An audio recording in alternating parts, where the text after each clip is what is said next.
Good evening and welcome to 802 Scoop at 185 North Main Street in Barrie. I almost said that we were going to do the weekly wrap, but we're not doing the weekly wrap tonight because I am joined in the studio by a special guest, Sherilyn Matthens, who is a candidate for the Vermont GOP Secretary.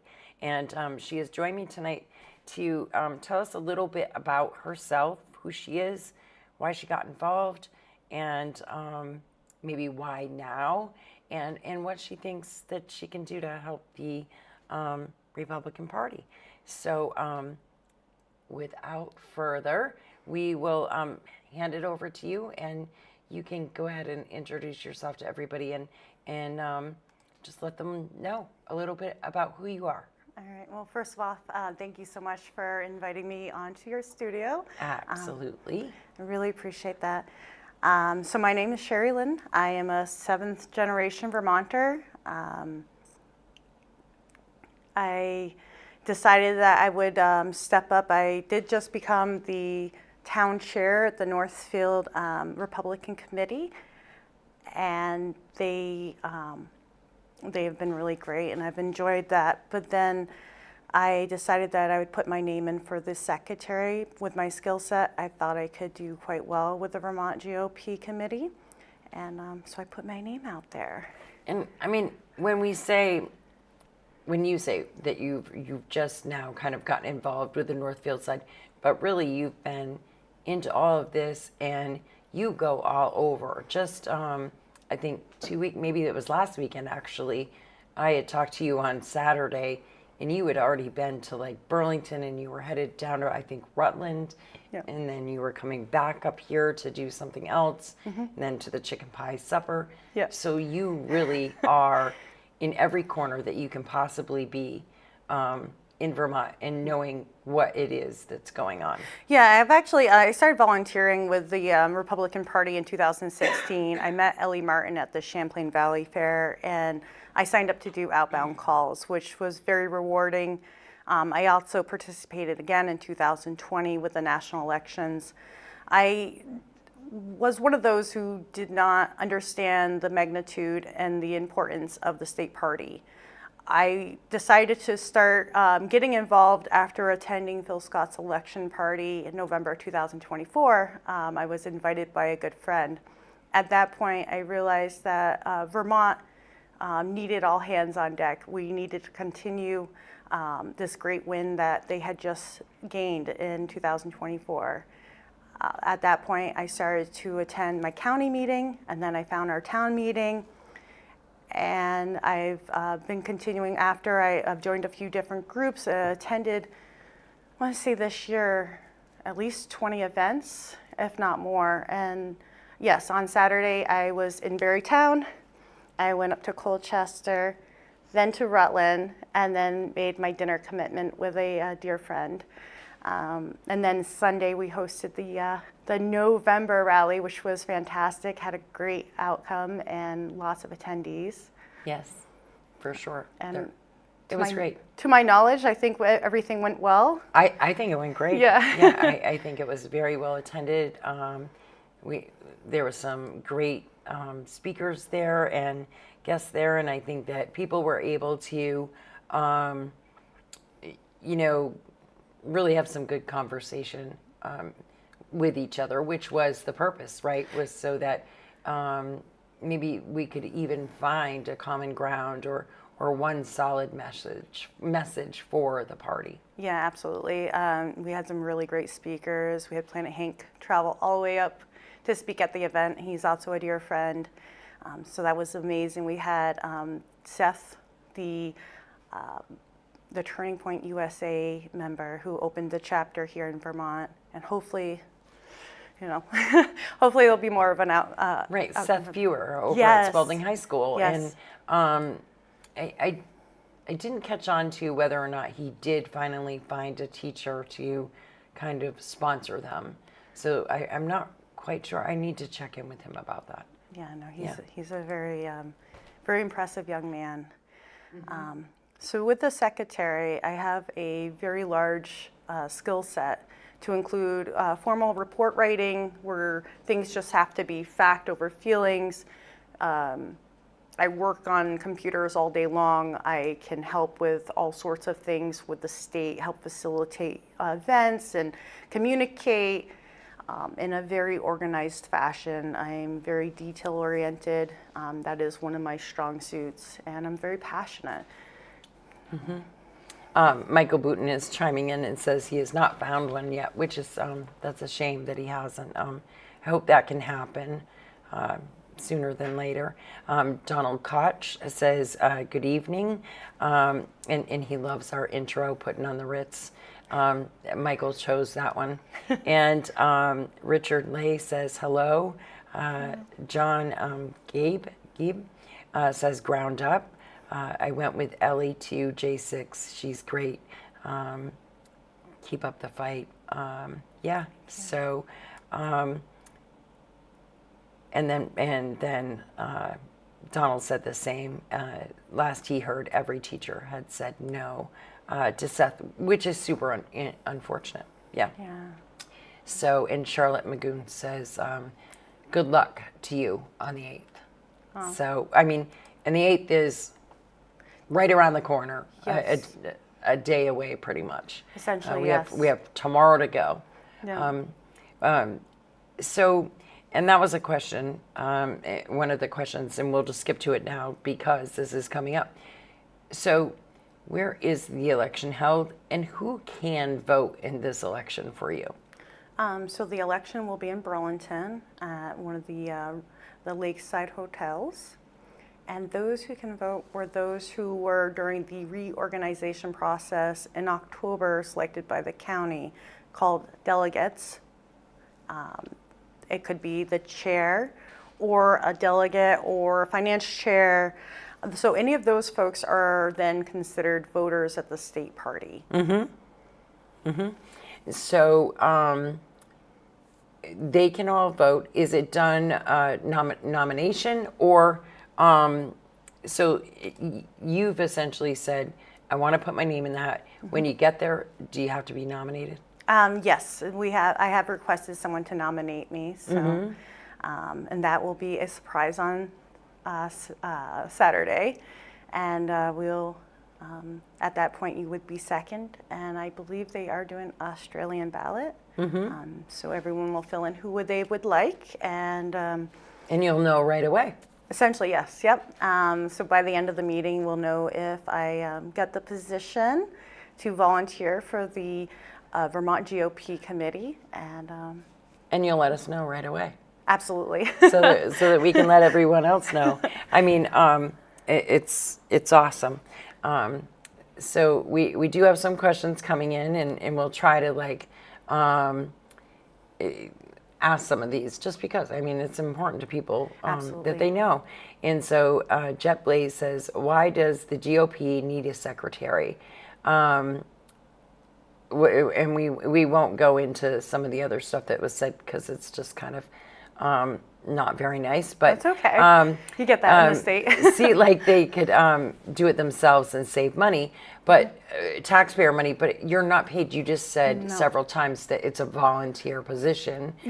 In the majority of what you do is volunteer. Absolutely. You are not paid for this. So you know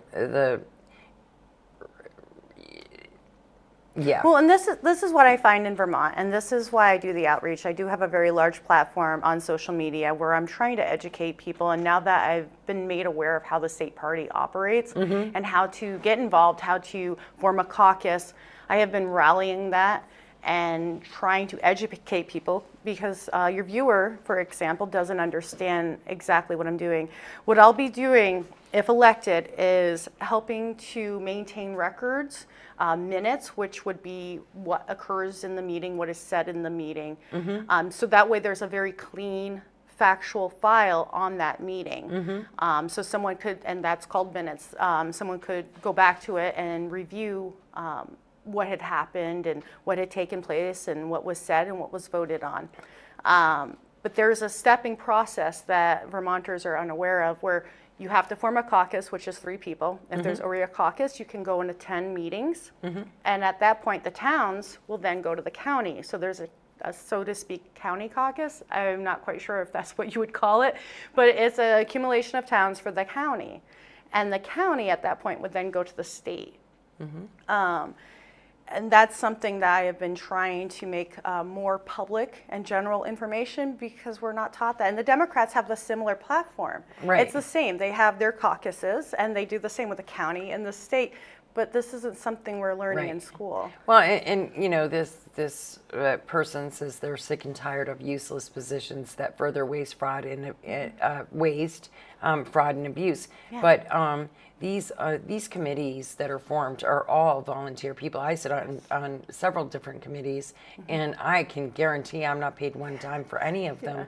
It's literally, you do this because it's something that you want to do to, you know, further educate and push things forward and learn, really, and you're doing what you can to do your part to make your help your state progress. And so let's make that like super clear that no, that isn't There's how no it money works. involved. As a matter of fact, the only money involved is the stuff that you're constantly doling out of your own pocket so that you can have events or you can rally your troops together, or you know, I know that for sure. It's because we care, and we see the party going in a certain direction. So this is 100% volunteer work, but it is an elected position, and then I'll be the elected volunteer. Nice. So Nice, which is awesome. So you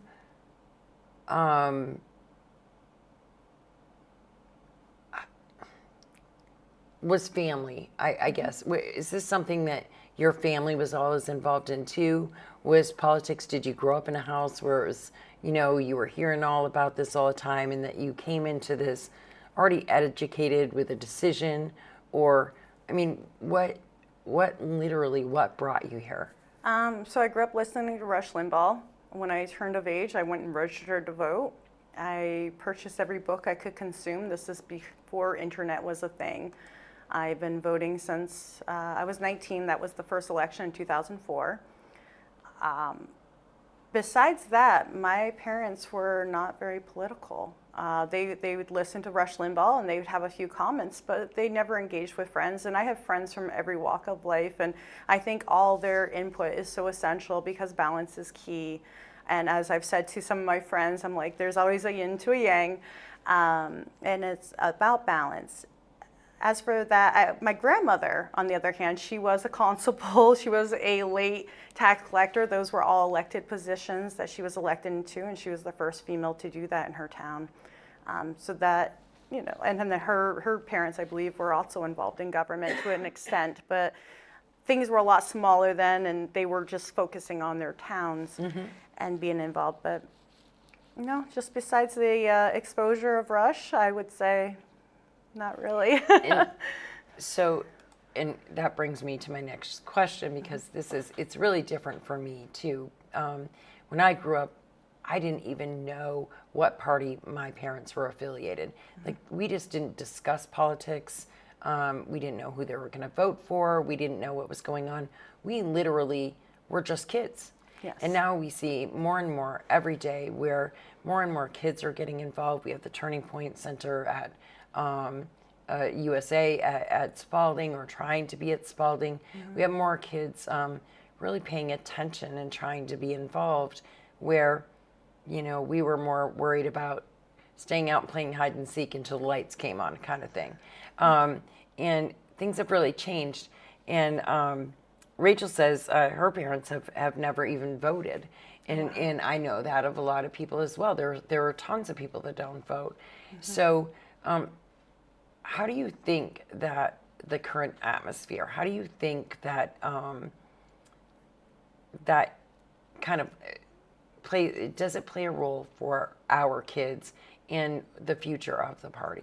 Well, I do believe that they are getting overexposed to a degree, and I was reflecting on that. It was during one of the protests in a young lady was holding up a sign. I'm like, okay, it was kind of vulgar. I think it made the news. And I was just like, well, kids are getting overexposed. So just for my own kind of gut check, I showed a picture of Kamala Harris to my girls. And I said, who's this? Yeah. They're like, I don't know. I'm like, do you think she's nice or do you think she's mean? She's like, she looks nice. I'm like, okay, perfect. Phew. So Yeah. I'm doing what I need to do. I'm preserving them as children because that's what's right. They're not going to events with me that might be a situation where there might be angry people. We don't need that. There's enough in this world where that's not something that I want my children involved in. I want them to love people for people. And if they have a different opinion once they turn of age, and they might not end up being aligned with me, and that's fine. It's not. I'm not trying to dictate the future. I'm very. I don't want to say liberal, but I'm very laxed on what I expose my children to, and I don't practice authoritarianism. I'm Yes. very free on that, and let them be kids, honestly. So going back to Jet Blaze, now that things have kind of been cleared up, he says that he supports this, and thank you for clarifying. And I think that most people would support what happens in these committees, no matter what your party is, to just know that these are really people that are just passionate about our lives as Vermonters, and they're doing what they can to help. So, and you cleared it up, and then some other people were chiming in, and Lisa Curry says it's called being more transparent, and said, and so people were chiming in to help you out, and says, we need to get more people involved and network, things like that. Yeah. So. About a month or so ago, I wrote an article to the Times-Argus. It was about what I saw on my drive up to Lake Willoughby for foliage with my girls. And as I was traveling, I realized all these abandoned empty barns that were falling in, and places where there was once 32 flavors of creamies were no longer, right, and it was all grown in. And I wrote this article and I put it in the Times-Argus. And it's what I'm seeing, and it's why I'm involved. I have a good majority of my family who's now out of state. The state is becoming unaffordable. And I see a majority, and I'm seeing a lot of costly legislation, and I'm seeing a lot of working families fleeing.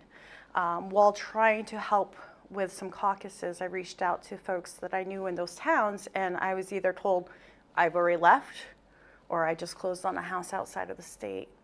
I want to stay here. I'm a 7th generation Vermonter, and I want to stay here at least, for as long as I can, and it is becoming unbearable. Yeah. And that's one of the reasons why I did get involved with the state. It's essential that we unify and we're strong, and we understand that this common sense needs to prevail. It needs to prevail. It's becoming too costly. There's expensive estates popping up everywhere. I was just talking to my grandmother, and my uncle had pulled up the cow pastures, for example, on the camera. That's where he used to spend all his afternoons. And he's like, there's some huge houses up there now and in-ground pools. Yeah. I was like, what is going on? So, Todd Wood says, you're his girl, or you're everyone's girl. Sherilyn is our girl. Rachel says, we don't want to see our children not want to have futures here, which is so true. And so when we talk about, the position that you're wanting to be elected for is the secretary. And so that's going to be a whole lot of work of keeping everything organized for the party. But it's also means that you're there, your voice is still heard, you're still a part of what's happening, and you're a part of that statewide. And because you constantly are so involved all over, what you can bring back to the center, really, is a huge deal, that you can do that, because let's face it, not everybody is has anywhere near the energy that you have and can be at all those places in 1 week. And I just, when you tell me sometimes what you're doing, and it's exhausting just to think about it. But so what you can bring, I think, back to the center, and then that along with the organization skills and with the, just the workforce training that you've had and the things that you've done in life are a pretty big deal. Yeah, I'm very excited, and I hope this opportunity, but if not, I'll continue to do what I've been doing and continue to get the message out and trying to help grow this movement. We need everyone involved. We need as much support as possible, and we need to have people feeling inspired again and hopeful, because I feel like that has died out, and people are just muted, and that needs to stop. I agree. That's the real scary part of some of it, is that so many in the party feel muted, and so if you can bring to them this connection that you can bring because of, one, you're down to earth, and you have this energy, and you're a mom, and you do this and you do that, and so you have just a really big kind of like view to, but that you can zero in on and bring with you. Yeah, I agree. Thank you. Yeah. I'm excited for you. Thank you. Barb Druge says, it's a shame that Vermont has changed so much, and it is driving a lot of people out of here, as it is my daughter. She's talking about moving out of state, and if she does, I will probably go too, that is happening. A lot of parents are following their kids. They don't want them to. There's no opportunities. The opportunities that present itself are often shut down, overregulated, and they don't see any productivity being able to happen here and to open here and operate here. For example, the Amazon facility in Essex, every single time they would try to have a meeting, there would be protesters. And I was looking at some of the comments, and these folks that were opposing it said, well, Vermont doesn't need those kind of jobs. I'm like, that's working class jobs. Those are the folks that are bringing in the revenue. I believe half of the percentage of Vermonters are on some type of dependency. We need to balance that out with working class folks. If you're squishing out all these industries from opening before they can even open, Bombardier, for instance, they had how many employees, and that left. They couldn't afford it. They literally went on the other side of the lake to operate, and there were so many people that left the state with Bombardier, however you want to say it. It needs to stop, and we need to get a hold of things and apply common sense and get working class working again. Yeah, I agree. Maureen, hey Maureen, how are you? She says the Vermont GOP needs a multi-talent like you. And then Rachel says to Joe, Joe, congrats, please connect with me on Windham County. And then she's mentioning that there is no industry. Charlotte Magoon says, I want to come home, but I can't afford to. I've heard that a lot too, where people just can't. And then Richard Lay says, she is the voice of common sense in the state of Vermont.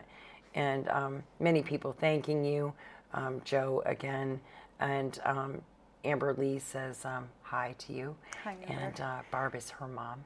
And Barb. And Brian Kelly says people want to move back but can't afford to, as I'm one of them. So it's just, it's definitely a lot of, for instances, just here in this chat that's going now, where, like I said, I feel like you're getting your foot in the door with this, wanting to be the secretary for the state. But I feel like because you're so open-minded, that I feel like you'll soak it all in and take up so much. and just run with it. Yeah. Well, I want to tell everyone that I'm doing everything I can so we can fix the state. Yeah. Yeah. That's important because that is the story. I had a choice. I could leave, Yeah. and I'm fighting. So this is me putting my nose to the grindstone and getting things done. I have a very large skill set, and we're going to make it happen. And if I get elected, that's fantastic. If I don't, I'll still be there. Yeah. Everyone knows that. Everyone who's commenting knows that. Yeah. Well, and maybe that's the difference. Like this really, when we talk about it being a volunteer position, it's a volunteer position, but it's a volunteer position that you're truly dedicated to, and you have been dedicated to already. Yes. Yep. Yeah. I want to fix our state. I'm sure you have tons of people rooting for you and hoping that you can do that. And Thank you. one little piece at a time, for sure. And there's really not a lot else we can say as far as this goes. I mean, except for that you're dedicated, you're going to give it your all, and that's it. Yeah. Yeah. Really. Do you have any last little bits that you'd like to share with anybody? I think we covered a lot of ground. I definitely appreciate everyone tuning in, and I'm very grateful for you inviting me on. Oh, it was great. thank you for coming. Thank you. The door's always open. We always say the mics are for everyone, and come again. Make sure that you let us know the results, and and we hope to see you again soon. All right, very good. Thank you, Raylene. So thank you all for tuning in. Everybody's sending their thank yous for coming in and talking with us, and hopefully people that can get out and vote for this position are there to cheer you on and get you in there. And make sure you check in on the well wishes, and everybody that can share this so that the word gets out even wider for Sherilyn. Thank you all for tuning in. I hope you have a good night.